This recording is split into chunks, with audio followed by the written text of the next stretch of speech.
ആകാശവാണി.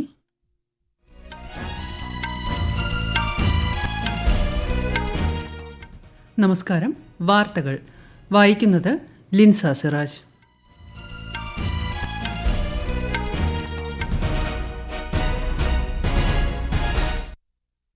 പ്രധാന വാർത്തകൾ. ആരോഗ്യകരമായ സംവാദം ജനാധിപത്യത്തിന് കരുത്തേകുമെന്ന് ഉപരാഷ്ട്രപതി CP രാധാകൃഷ്ണൻ. ന്യൂസിലാൻഡ് സന്ദർശനം പൂർത്തിയാക്കി പ്രധാനമന്ത്രി നരേന്ദ്രമോദി ഇന്ത്യയിലേക്ക് തിരിച്ചു. ഇരു രാജ്യങ്ങൾക്കുമിടയിലെ അവസരങ്ങളുടെ വലിയ സാധ്യത ഉപയോഗപ്പെടുത്താൻ പ്രതിജ്ഞാബദ്ധമെന്ന് പ്രധാനമന്ത്രി.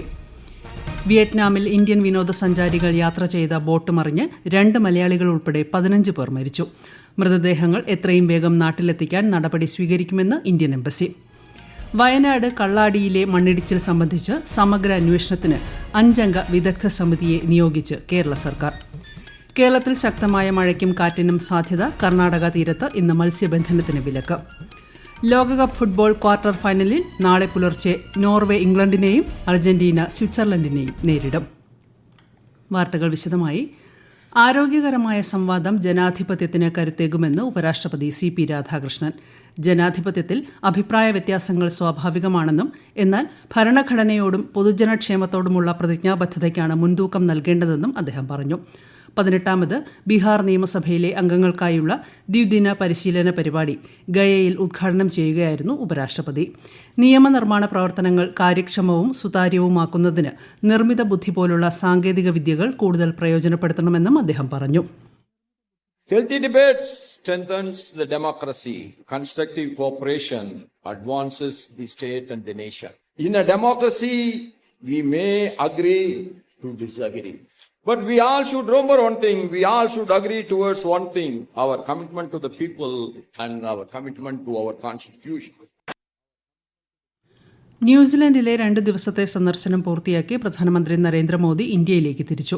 സന്ദർശനത്തിനിടെ പ്രതിരോധം, വിനോദസഞ്ചാരം, കായികം, ദുരന്ത നിവാരണം, മൃഗസംരക്ഷണം എന്നീ മേഖലകളിൽ സഹകരണത്തിനായുള്ള 5 ധാരണാപത്രങ്ങളിൽ ഇരു രാജ്യങ്ങളും ഒപ്പുവെച്ചു. സന്ദർശനത്തിന്റെ ഭാഗമായി ഓക്ലൻഡിൽ ഇന്ത്യൻ സമൂഹത്തെ പ്രധാനമന്ത്രി അഭിസംബോധന ചെയ്തു. ഇരു രാജ്യങ്ങൾക്കുമിടയിൽ അവസരങ്ങളുടെ വലിയ സാധ്യതയുണ്ടെന്നും അത് പ്രയോജനപ്പെടുത്താൻ പ്രതിജ്ഞാബദ്ധരാണെന്നും ശ്രീ മോദി പറഞ്ഞു. हर युग में, हर दौर में भारत ने खुद को ट्रांसफॉर्म किया है और इसका कारण है हमारी सीखने की ललक. भारत सबसे सीखता है. हमारे लिए सामने वाले देश की जनसंख्या नहीं, जन कल्याण की भावना मायने रखती है और इसलिए हमने न्यूजीलैंड से भी बहुत कुछ सीखा है. ഇന്ത്യയുടെ വളരുന്ന ആഗോള നിലവാരത്തെയും ന്യൂസിലൻഡിന്റെ വികസനത്തിന് ഇന്ത്യൻ സമൂഹം നൽകിയ സംഭാവനയെയും ന്യൂസിലൻഡ് പ്രധാനമന്ത്രി ക്രിസ്റ്റഫർ ലക്സൺ അഭിനന്ദിച്ചു. വിയറ്റ്നാമിൽ ഇന്ത്യൻ വിനോദസഞ്ചാരികൾ യാത്ര ചെയ്ത ബോട്ട് മറിഞ്ഞ് 2 മലയാളികൾ ഉൾപ്പെടെ 15 പേർ മരിച്ചു. കൊട്ടാരക്കര സ്വദേശികളായ AC തോമസ്, ഭാര്യ ലോവേനി തോമസ് എന്നിവരാണ് മരിച്ച മലയാളികൾ. ആകെ 32 വിനോദസഞ്ചാരികളും 4 ജീവനക്കാരുമാണ് ബോട്ടിലുണ്ടായിരുന്നത്. ഹോച്ചിമിൻ സിറ്റിയിലെ ഇന്ത്യൻ കോൺസുലേറ്റ് ജനറലിൽ കൺട്രോൾ റൂം സജ്ജീകരിച്ചിട്ടുണ്ട്. സംഭവത്തിൽ ഉപരാഷ്ട്രപതി CP രാധാകൃഷ്ണനും പ്രധാനമന്ത്രി നരേന്ദ്രമോദിയും അനുശോചനം രേഖപ്പെടുത്തി.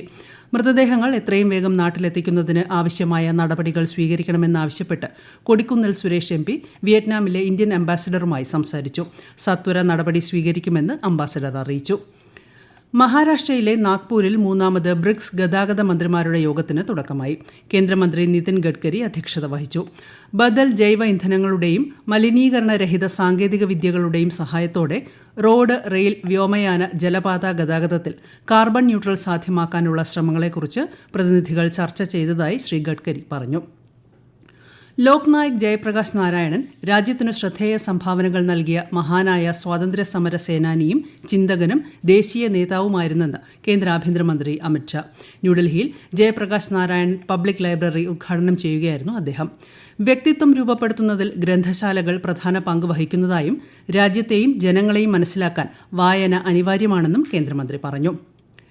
സുസ്ഥിര വികസനത്തിന് സ്വമേധയായുള്ള കുടുംബാസൂത്രണം, യുക്തിപരമായ തിരഞ്ഞെടുപ്പുകൾ, ആരോഗ്യകരമായ കുടുംബങ്ങൾ എന്നിവയുടെ പ്രാധാന്യം എടുത്തുകാട്ടുന്നതാണ് ലോക ജനസംഖ്യാ ദിനമെന്ന് കേന്ദ്രമന്ത്രി JP നഡ്ഡ. ഗർഭധാരണ ഇടവേള കൃത്യമായി പാലിക്കുന്നത് മാതൃ ശിശു ആരോഗ്യം മെച്ചപ്പെടുത്തുന്നതിന് അനിവാര്യമാണെന്നും അദ്ദേഹം സാമൂഹിക മാധ്യമത്തിൽ കുറിച്ചു. പാർലമെന്റിന്റെ വർഷകാല സമ്മേളനം ഈ മാസം 20-ന് ആരംഭിക്കും. അടുത്ത മാസം 13 വരെയാണ് സമ്മേളനം. നിയമനിർമ്മാണ പ്രവർത്തനങ്ങൾ സംബന്ധിച്ച് സമഗ്ര അവലോകനം നടത്തിയതായി പാർലമെന്ററി കാര്യ സഹമന്ത്രി അർജുൻ റാം മേഘ്വാൾ അറിയിച്ചു. സെൻസസ് 2027ന്റെ ഭാഗമായുള്ള വിവരശേഖരണ പ്രവർത്തനങ്ങൾ കേരളത്തിൽ പുരോഗമിക്കുന്നു. എന്യൂമറേറ്റർമാരുടെ ഭവന സന്ദർശനം ഈ മാസം 30 വരെ തുടരും. വീടുകളുടെ സെൻസസും പട്ടികപ്പെടുത്തലുമാണ് ഈ ഘട്ടത്തിൽ നടക്കുന്നത്. അടുത്ത വർഷം ഫെബ്രുവരിയിലാണ് ജനസംഖ്യാ കണക്കെടുപ്പ് നടക്കുക. ഈ വാർത്തകൾ ആകാശവാണിയിൽ നിന്ന്. ആകാശവാണി വാർത്തകളും വാർത്താധിഷ്ഠിത പരിപാടികളും All India Radio News Thiruvananthapuram YouTube ചാനലിലും All India Radio News Thiruvananthapuram Facebook പേജിലും AR News_ തിരുവനന്തപുരം ഇൻസ്റ്റഗ്രാം അക്കൌണ്ടിലും AR News_TVM X ഹാൻഡിലും ലഭ്യമാണ്. ഇന്ത്യൻ നാവികസേനയുടെ അത്യാധുനിക യുദ്ധക്കപ്പലായ INS മഹേന്ദ്രഗിരി രാജ്യരക്ഷാ മന്ത്രി രാജ്നാഥ് സിംഗിന്റെ സാന്നിധ്യത്തിൽ വിശാഖപട്ടണത്ത് കമ്മീഷൻ ചെയ്തു. കപ്പൽ നിർമ്മാണ രംഗത്ത് ഇന്ത്യ കൈവരിക്കുന്ന സ്വയം പര്യാപ്തതയുടെ പ്രതീകമാണ് മഹേന്ദ്രഗിരിയെന്ന് ശ്രീ രാജ്നാഥ് സിംഗ് വിശേഷിപ്പിച്ചു. വയനാട്ടിൽ കള്ളാടി തുരങ്ക നിർമ്മാണ പ്രദേശത്തെ മണ്ണിടിച്ചിൽ സംബന്ധിച്ച് സമഗ്ര അന്വേഷണം നടത്താൻ കേരള സർക്കാർ 5-അംഗ വിദഗ്ധ സമിതിയെ നിയോഗിച്ചു. ഭൌമശാസ്ത്രജ്ഞൻ ഡോക്ടർ CP രാജേന്ദ്രനാണ് സമിതി അധ്യക്ഷൻ. 1 മാസത്തിനകം സമിതി റിപ്പോർട്ട് സമർപ്പിക്കും. കേരളത്തിൽ ഇന്ന് വിവിധയിടങ്ങളിൽ ഇടിമിന്നലോടുകൂടിയ മഴയ്ക്കും ശക്തമായ കാറ്റിനും സാധ്യതയെന്ന് കേന്ദ്ര കാലാവസ്ഥാ വകുപ്പ്. കർണാടക തീരത്ത് ഇന്ന് മത്സ്യബന്ധനത്തിന് വിലക്കേർപ്പെടുത്തി. ഭാവി ചുഴലിക്കാറ്റിന്റെ പശ്ചാത്തലത്തിൽ 6 ലക്ഷം പേരെ വീടുകളിൽ നിന്ന് ഒഴിപ്പിച്ച് ചൈന. കിഴക്കൻ ഷെജിയാങ് പ്രവിശ്യയിൽ നിന്നും ഫുജിയാനിൽ നിന്നുമാണ് ജനങ്ങളെ ഒഴിപ്പിച്ചത്. മണിക്കൂറിൽ 144 കിലോമീറ്റർ വേഗതയിൽ വീശുന്ന ചുഴലിക്കാറ്റ് നാളെ പുലർച്ചെ ഷെജിയാങ് പ്രവിശ്യയിൽ കര തൊടുമെന്നാണ് റിപ്പോർട്ട്. 100 കണക്കിന് വിമാന സർവീസുകൾ റദ്ദാക്കുകയും ട്രെയിൻ സർവീസുകൾ വെട്ടിക്കുറയ്ക്കുകയും ചെയ്തു.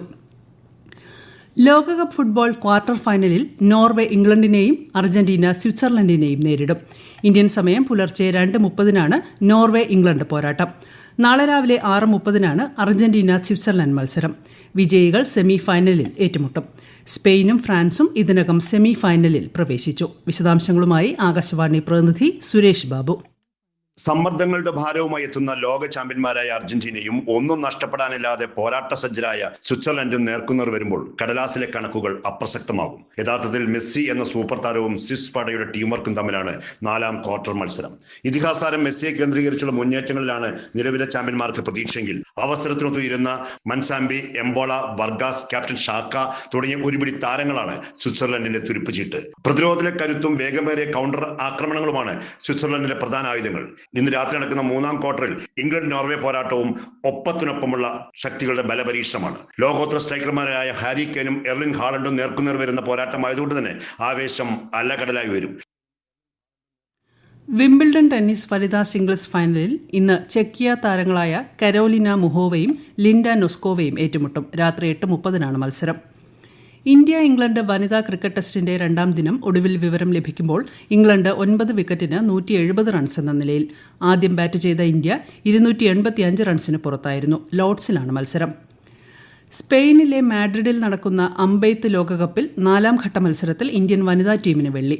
ഇന്ന് നടന്ന ഫൈനലിൽ കൊളംബിയയോട് 228-232 എന്ന സ്കോറിനാണ് ഇന്ത്യൻ സംഘം പരാജയപ്പെട്ടത്.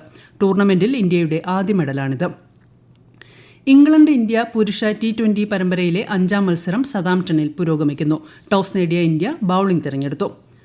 പ്രധാനമന്ത്രിയുടെ സൂക്ഷ്മ ഭക്ഷ്യ സംസ്കരണ സംരംഭ പദ്ധതിക്കു കീഴിൽ രാജ്യത്ത് 2 ലക്ഷത്തിലധികം സംരംഭങ്ങൾക്ക് വായ്പ അനുവദിച്ചതായി ഭക്ഷ്യ സംസ്കരണ മന്ത്രി ചിരാഗ് പസ്വാൻ.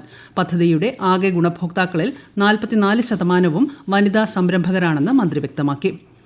ഓണാഘോഷവേളയിൽ യാത്രാത്തിരക്ക് കുറയ്ക്കാൻ 3 പ്രത്യേക ട്രെയിനുകൾ കൂടി അനുവദിച്ച് റെയിൽവേ.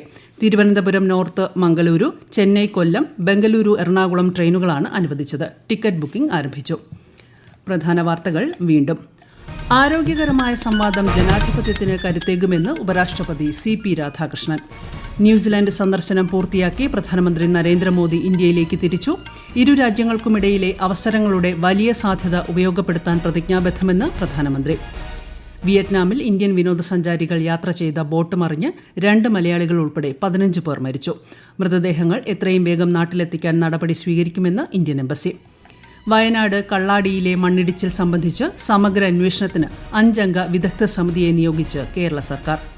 കേരളത്തിൽ ശക്തമായ മഴയ്ക്കും കാറ്റിനും സാധ്യത. കർണാടക തീരത്ത് ഇന്ന് മത്സ്യബന്ധനത്തിന് വിലക്ക്.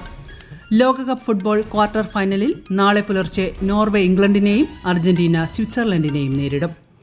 വാർത്തകൾ കഴിഞ്ഞു. അടുത്ത വാർത്താ പ്രക്ഷേപണം 8:35.